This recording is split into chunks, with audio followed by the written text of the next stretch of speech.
Hello there, and welcome to week 6 of Quality Mind. This week I've continued to be at home much more than is usual, and some days I have started to feel quite trapped. With similar feelings to those when I used to find myself in a taxi with a very chatty driver, but not knowing how long the journey will take. Being subjected to details of where the taxi driver was born, how the cost of veg has gone up, or how the government is making a mess of whatever happened to be the current topic of the day.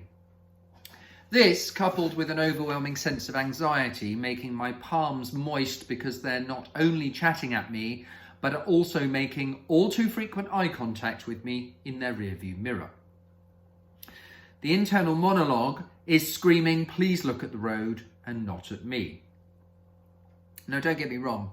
I'm more than happy to be polite and to say hello and all the usual pleasantries, but anything other than that is unnecessary. I'm happy for them to carry on with their job and me mine. Now, this uncomfortable situation of being stuck in a taxi in which I'm trapped and is out of my control minded me of the current world pandemic that most of us find ourselves being affected by.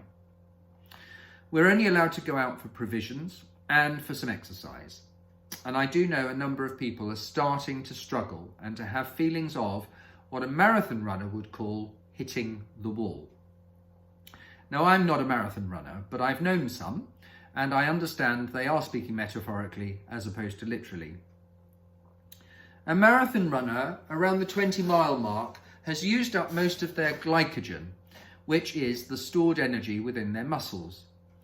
This forces the runner to slow and to sometimes walk, and they need to come up with strategies to break through that wall and to keep going to the marathon endpoint of 26.4 miles. However, they've trained, they've planned, and they've created strategies to get through that.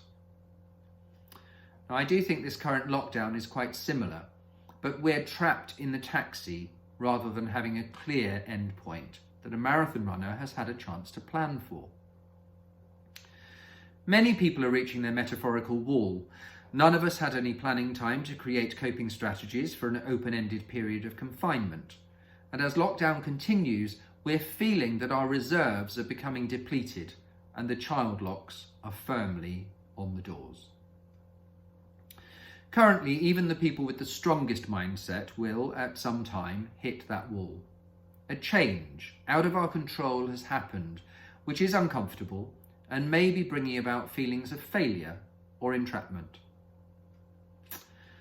Woody Allen once said, "If you're not failing every now and again, it's a sign that you're not doing anything very innovative."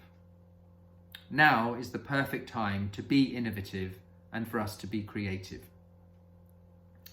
There's a really wonderful book compiled by a guy called Larry Smith, which is called Not Quite What I Was Planning. Seems very appropriate for the time we're going through at the moment.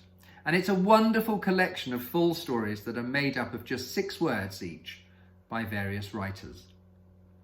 Without that imposed limit of 6 words, many wouldn't have thought it possible to write a whole story in so few words. However, let me give you a couple of examples of an entire story in 6 words. Now, the first, unfortunately, is by an unknown author, and the story is, she was inspired, then became inspiration.